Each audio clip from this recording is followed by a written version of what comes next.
Episode की शुरुआत होती जब जॉन्ग को चेयरमैन और उनके साथियों ने घेर लिया था। तभी वो कहता है कि ठीक है, गो अहेड और आप लोग जो काम करने के लिए आप वो करो ना। और क्या आप मुझे बताओगे कि क्या आपको पहले से सब कुछ नहीं करना था? जब से आपकी वाइफ यानी कि मिसेस टेनिलो ने मेरे पर नजर रखना चालू कर दिया था और वो मुझे मारने के बारे में सोच रही थी। और आप क्या मुझे बताओगे चेयरमैन कि भला आपके जैसे इतने ज़्यादा माइटी और स्ट्रॉन्ग इंसान भले इतने ज़्यादा कमज़ोर कब से हो गया? और जो मैन जिसने अपने ज़्यादा इतने बड़े पहाड़ जैसे बिजनेस को खड़ा किया है वो वुशेंग कंपनी का मालिक भले इतने ज़्यादा रेकलेस और वीक कब से हो गया? या फिर सही में आप पहले की तुलना में अभी बहुत ज़्यादा ओल्ड हो गए हो? और ये चीज़ तो मुझे बहुत ज़्यादा फनी लग रही है कि जो मैन जो कि पहले किसी की भी नहीं सुनता था अभी मुझे मेरे क्वेश्चन का आंसर नहीं दे पा रहा। इसलिए प्लीज़ चेयरमैन क्या आप मुझे मेरे क्वेश्चन का आंसर दोगे कि भला आप मुझे क्यों नहीं मार पा रहे? और फिर अगली सेकेंड वो अपने साइड में खड़े हुए एनिमी का हाथ से नाइफ को पकड़ के वो तो अपने आप के ऊपर ही हमला कर देता है। जिसके बाद तो वहाँ कमल को ज़्यादा इंटेंस हो गया था। तभी वो लोग कहते भी है कि वो चेयरमैन कि जोंग भला तुम क्या कर रहे हो और क्या तुम्हारा दिमाग सही भी है और तुमने भला ये क्या कर दिया?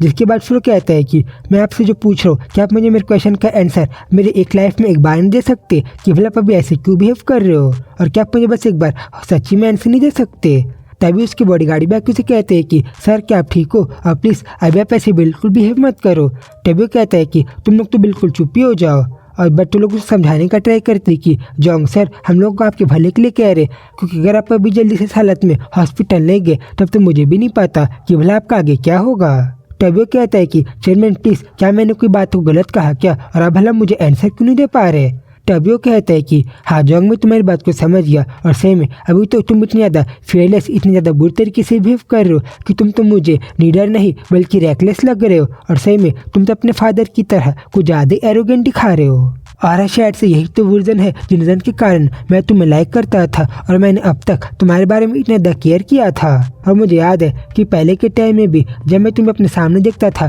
तो मुझे बिल्कुल फील होता था कि तुम्हारे अंदर तो बिल्कुल अपने फादर के ही टीचिंग्स आए हैं और तुम्हारे फादर ने तुम्हें जैसे सिखाया था तुम तो बिल्कुल वैसे ही बनते जा रहे हो। और मैं जब भी तुम्हारे साथ रहता हूँ मुझे उसी मैन के बारे में याद आता है, यानी कि तुम्हारे फादर जिन्होंने मेरे प्लेस में अपनी जान को दे दिया था। उन्होंने तुम्हें मेरे पास छोड़ के चले गए थे। और यही तो रीज़न है जिन चीज़ों के कारण जोंग मैं तुम्हें बचपन से जानता हूँ और मैंने तुम्हें बचपन से लेकर अब तक बड़ा होते हुए और ग्रो करते हुए देखा है। और इसलिए मैं तुम्हें तुम्हारे फादर के कारण अपने ट्रस्ट करता था और यही तो रीज़न है जिस रीज़न के कारण तुम मुझे अपने फादर की तरह मानते हो। मैं तुम्हें बिल्कुल अपने एक सन की तरह रेस किया है। और शायद से यही तो रीज़न है जिन रीज़न के कारण मैं तुम्हें अभी मारना तो चाहता हूँ बट मैं तुम्हें बिल्कुल भी नहीं मार पा रहा। और मैं तो अपने आप को ये ऑर्डर नहीं दे पा रहा कि लो मेरे लोग तुम्हें मार दे। और शायद से यही मेरी अब तक की बहुत ज़्यादा सबसे बड़ी वीकनेस है। और तब भी उसकी बात को सुन के तो कि जोंग तुम ही मेरी वीकनेस हो, जोंग भी बहुत हैरान हो गया था कि भला चेयरमैन ये क्या कह रहे हैं। और देन वो से ये कह कि ठीक है जोंग अभी जो हमारे बीच में जो सारा मैटर हुआ है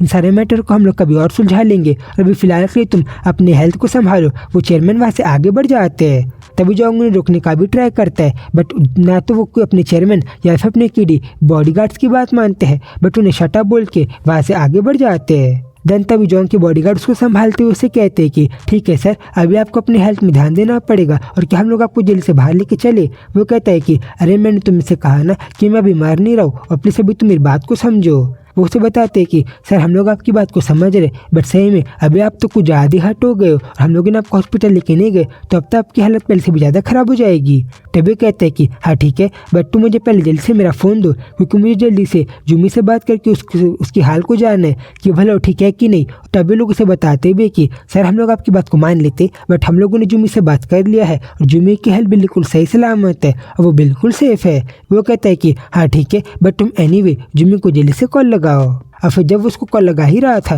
तभी तो अगली सेकंड जोंग की तबीयत अभी ज़्यादा ख़राब हो जाती है और वो तो इंजरी के कारण ज़मीन में ही गिर जाता है। जिस पे लोग कहते भी कि सर हमने आपसे कहा था ना प्लीज़ आप अपने आप को संभालो और प्लीज़ आप अभी जुमी को छोड़ के अपनी मदद करने का ट्राई करो। वो कहता है कि शट अप और तुम बस मुझे जल्दी से जुमी को कॉल लगा के उसे बात करने का मौका दो। और फिर जब ऐसी जोंग का जुमी को फ़ोन लग भी गया था वो बस उससे बात करने ही वाला था तभी अगली सेकंड तो उसका पूरा होश उड़ जाता है और वो तो ज़मीन में ही चक्कर खा के गिर जाता है। जिसके बाद तो वहाँ का माहौल कुछ ज़्यादा इंटेंस हो गया था। देन फिर सीन सीधा हॉस्पिटल में चेंज होता है और हम लोग डॉक्टर टैजो को देखते जो कि किसी को बता रहा था कि हाँ गाइज मैं तुम लोगों ने बिल्कुल सही कहा, हमारी सर्जरी बिल्कुल सक्सेसफुल रही है और आप लोग को भी चिंता करने की बिल्कुल भी कोई जरूरत नहीं है। जिस पे लोग उसे थैंक यू कह के आगे बढ़ जाते हैं। और फिर जब वही डॉक्टर टैजू सारे लोग को ठीक है ये कहे कि तुम लोग इसका ध्यान रखना, वहाँ से आगे बढ़ ही रहा था, तभी हम देख पा रहे थे कि जोंग को कैसे हॉस्पिटल में एडमिट करके रखा गया था। देन वो कहता भी है कि अच्छा तो गाय जिसको जुमी देख रही थी वो इतनी ज़्यादा बड़ा बिग शॉट है कि वो तो एक बहुत ज़्यादा बड़ी वुशेंग कंपनी का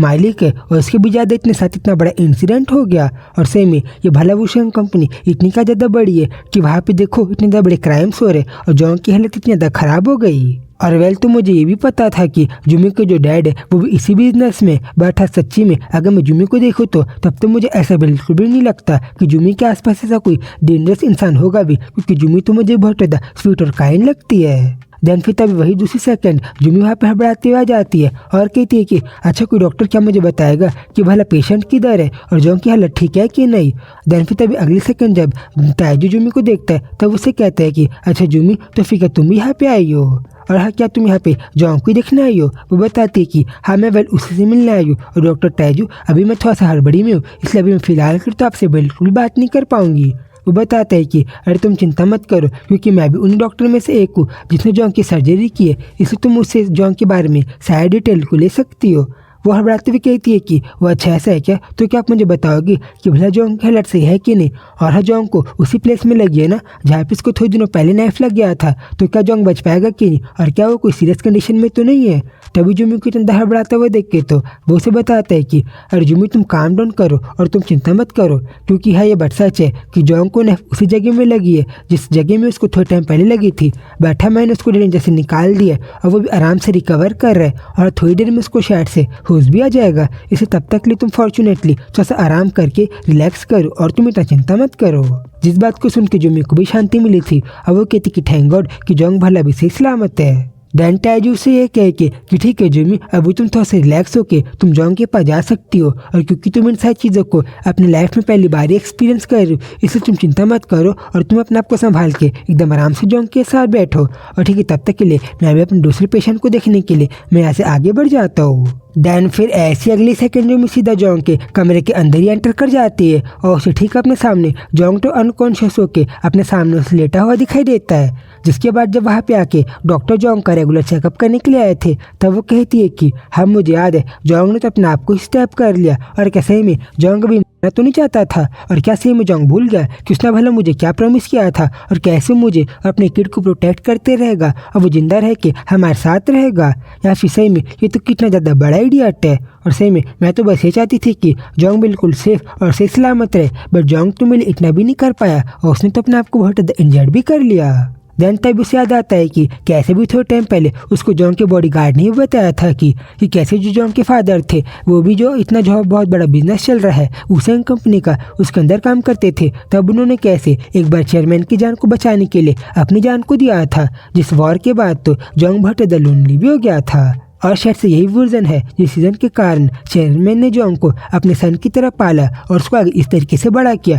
कि उनके कंपनी का आगे सक्सेसर बने। और शायद से इन्हीं रीजन के कारण उन्होंने आज जॉन्ग की जान को बख्श दिया और उन्होंने जॉन्ग को बिना कुछ नुकसान पहुंचाए उसे अपने पास से जाने दिया। और शायद से आप मुझे पता है कि आप जॉन्ग के बारे में बहुत केयर करते हो, इसलिए मैं आपको बता रहा हूँ और आप प्लीज़ ये सारी बातों को जॉन्ग को मत बताना, क्योंकि वेल अगर जॉन्ग को पता चल गया कि मैंने आपको जॉन्ग के पास के बारे में बताया है कि कैसे उसको चेयरमैन ही बड़ा किया है और उसके फादर ने अपनी जब जान दी थी तब जॉन्ग कैसे थोड़ा सा लोनली बड़ा हुआ है, तब सही में वो तो आगे मेरी जान ही ले लेगा। वो कहती है कि हाँ तुम चिंता मत करो, मैं उस सब चीज़ों के बारे में बिल्कुल भी नहीं बताऊंगी। देन वो आगे प्रेजेंट में कहती है कि वेल तुम्हारे बॉडीगार्ड ने मुझे सब कुछ बताया कि कैसे तुम अब तक सारी चीज़ों को प्रोटेक्ट करते आए हो और तुम कैसे हर चीज़ों को अकेले रहते हुए ही हैंडल करते जाए हो। अब भले तुम कितने भी ज़्यादा लोनली हो बट तुमने तो कितने ज़्यादा बड़े रिस्पॉन्सिबिलिटीज़ को संभाला है पूरे चेयरमैन कंपनी के और सारी चीज़ों के। और शायद से क्योंकि जॉन्ग बचपन से थोड़ा सा लोनली तरीके से ही बड़ा हुआ है इसलिए शायद से भूल ही गया कि भला केयर और लव को फील करना क्या होता है, इसलिए देखो अभी से बिना कुछ सोचे समझे अपनी जान को ही दाव में लगा दिया। और कैसे में जॉन्ग इतना ज़्यादा एम्प्टी है कि अभी किसी दूसरे इंसान के इमोशंस को फील भी नहीं कर पा रहा। और उसे कहती है कि ठीक है जॉन्ग अब मेरा सर बकवास करना अगर बंद हो गया है तो प्लीज़ तुम जल्दी से गेट अप हो और तुम जल्दी से उठो, क्योंकि तुम्हें पता है ना कि भला तुमने मुझसे क्या प्रॉमिस किया था और तुम तो ऐसे बिल्कुल भी नहीं थे ना जो कि बेड में लेटा रहेगा वो भी पूरा अनकॉन्शियस। और तुम क्या प्रॉमिस को भी भूल गए कि तुम हमेशा मेरे साथ में रहोगे और तुम मेरी केयर करोगे। और अभी तो मैं कुछ भी नहीं जानती, बट मैं बस इतना जानती हूँ कि तुम्हें मेरे साथ रहना पड़ेगा और चाहे कुछ भी हो जाए बट तुम मेरी लाइफ से बिल्कुल भी डिसअपियर नहीं हो सकते। और मैं तो बस ये चाहती हूँ कि तुम तब तक मेरा साथ दो और तुम तब तक मेरी लाइफ में रहो जब तक हमारा किड बॉर्न नहीं हो जाता, या फिर नहीं, किड के बॉर्न होते तक नहीं, तुम तब तक मेरे साथ और उस किड के साथ रहो जब तक वो ग्रोन अप नहीं हो जाता। और तुम हमेशा हम लोग के साथ रह के, यानी कि मेरे और उस किड के, एकदम अच्छे से रहो और हम लोग एक अच्छी फैमिली की तरह रहे। देनो कहती भी कि वो दहल भले मैं बेस सारे क्या ख्याली पुलाव को पकाने लग गई हूँ और मैं भला क्या चीज़ों को सोचने लग गई हूँ, और कैसे में मैं भला जॉन्ग के लिए सोशल लस्ट फुलफिल कर रही हूँ और मैं भला उसके लिए भला इस तरीके के इमेजिनेशन को, फ्यूचर के इमेजिनेशन को बना रही हूँ। देन तभी जॉन्ग कहता है कि वेल तुम क्या भी सही में जिस इंसान ने अपने आप को स्टैप कर लिया, तुम उस लस्टफुल बास्टर्ड के लिए भला ऐसी फील कर रही हो और तुम इतनी ज़्यादा लवली फ्यूचर्स के बारे में सोच रही हो। और तभी जब जॉन्ग ने ऐसी उसके साथ जोक कर रहा था और वो तो होश में आ गया था, तब उसको इतना खुश देख के यूमी आगे अगली सेकंड थोड़ा सा खुश नहीं रहती, बट उसे गुस्से में कहती है कि यू जॉन्ग, क्या तुम सही में अभी इतने ज़्यादा बड़े एकदम ऐसे बात करोगे, और तुमने भला मुझे थोड़े टाइम पहले कितने ज़्यादा बड़े झूठ को बोला था। वो कहता है कि जुमी भला अभी जब मुझे होश आ गया तो भला तुम पे गुस्सा क्यों कर रही हो, बट उसकी बात इग्नोर करके आगे कहती है कि यू बास्टर्ड, क्या तुम भूल गए भला तुमने मुझे क्या प्रॉमिस किया था, और तुम्हें देखो भला तुमने अपनी हालत को क्या कर लिया है। वो बताता है कि अरे जुमी, मैं फिलहाल जिंदा तो हूँ ना, कि तो फिर क्या तुम ऐसा चीज़ों को अच्छी नहीं लग रही। वो मुझसे पूछती है कि मैं पहले तुम ये बताओ कि भला तूने मुझसे झूठ क्यों बोला था, भला तुमने अपनी हालत को इतना ज़्यादा बेकार क्यों बना लिया, भला क्या तुम्हें सही में अपने आप को इतना ज़्यादा नुकसान पहुंचाना जरूरी था, और भला तुम अभी क्यों जागे रहो जबकि तुम्हें फर्स्ट प्लेस में अपनी हालत को ऐसा होने ही नहीं देना था। और वेल तुमने जैसा कहा वैसा कुछ भी नहीं है और मैं तुम्हारा बिल्कुल भी वेट नहीं कर रही थी, मैं तो यहाँ पे बस ऐसे ही आई थी। और वेल तुम पहले मुझे बताओ कि क्या तुम सही में थोड़े टाइम पहले और तुम अपनी जान देने का ट्राई कर रहे थे। वो बताते है कि जिमी सही में क्या तुम अभी कुछ ज्यादा अलग बातों को तो नहीं कह रही हो, और क्या तुम्हें सही में ऐसा लगता है कि मैंने तुमसे झूठ बोला था, क्योंकि क्या तुम्हें अपने सामने दिखाई नहीं दे रहा कि ये देखो मैं तो बिल्कुल से सलामत अलाइव हूँ, मैं तो बिल्कुल जिंदा हूँ, तो भला मैं वैसा कर भी कैसे सकता था। वो कहती है कि हाँ तुम बिल्कुल सही कह रहे हो, बट ऐसा इसलिए हुआ है क्योंकि तुमने अपने इंजरीज के बाद सरवाइव कर गए, वरना अगर ऐसा नहीं होता तब तो मुझे भी नहीं पता कि तुम आगे बच पाते या फिर नहीं। वो कहता है कि अरे तुम चिंता मत करो, क्योंकि मैंने जैसे तुमसे कहा था मैं अलाइव हूँ ना, मैंने अपने आप को बचा लिया ना, इसे तुम प्लीज ज्यादा चिंता मत करो। वो कहती है कि हाँ तुम्हारी बात सही है, बट के तुम्हें सही में लगा था कि तुम कोई इमॉर्टल इंसान हो जो कि कभी भी खत्म नहीं हो सकता, और तुमने इतनी ज्यादा आसानी से अपनी जान को जोखिम में डाल दिया था।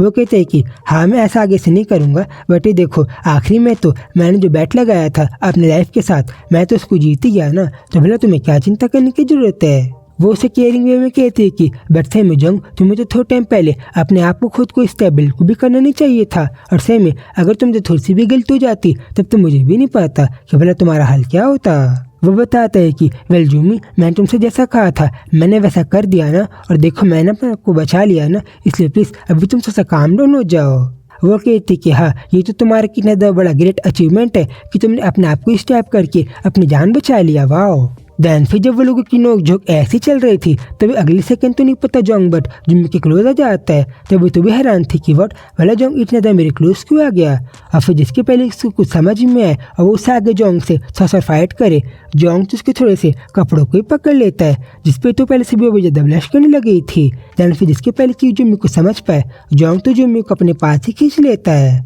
और फिर आगे उसको बहुत ज़्यादा प्यार से कहता है कि ठीक है जिमी, क्या तुम पहले मुझे ये आंसर दोगी कि जब मैं तुमसे इतने ज़्यादा एक दिन के बाद ही मिल रहा हूँ तो भला वाई द हेल तुम्हारा वेट इतना ज़्यादा लॉस क्यों हो गया और तुम भला मुझे ऐसी क्यों दिखाई दे रही हो। वो कहती है कि पहले तो तुम मुझे ये आंसर दो कि भला तुम अभी ऐसे क्यों बिहेव कर रहे हो। दैनो से पूछता है कि ठीक है जुमी, क्या तुम मुझे बताओगी कि क्या तुमने प्रॉपरली खाना नहीं खाया क्योंकि मैं तुम्हारे साथ नहीं था, सिर्फ अभी तुम ये देखो अभी तो मुझे तुम्हारी हालत कुछ ज़्यादा अच्छी नहीं लग रही और मुझे तो ऐसा लग रहा है कि तुमने तो बहुत ज़्यादा वेट लॉस कर दिया है। वो बताती है कि ऑफकोर्स मैंने खाना खाया तभी तो मैं तुम्हारे सामने हूँ। और फिर तभी जब जुमी उसको उसके क्वेश्चन का आंसर दे ही रही थी तभी अगले सेकंड वहाँ का गेट तो कोई नॉक करता है और अगले सेकंड वहाँ पे कोई आ जाता है। तब वो लोग हैरान थे कि भला वहाँ पे कौन आ गया। देन तभी अगले सेकंड में दिखाई देता है कि वो लोगों के हॉस्पिटल में और जॉन्ग के रूम में जो इंसान आया था वो और क्यों नहीं बल्कि जुमी की मदर थी। और तभी उनको वहाँ पे आते हुए देख के तो जुमी हैरान थी कि वट भला भी मेरी मॉम भला इस समय पे यहाँ पे कैसे आ गई।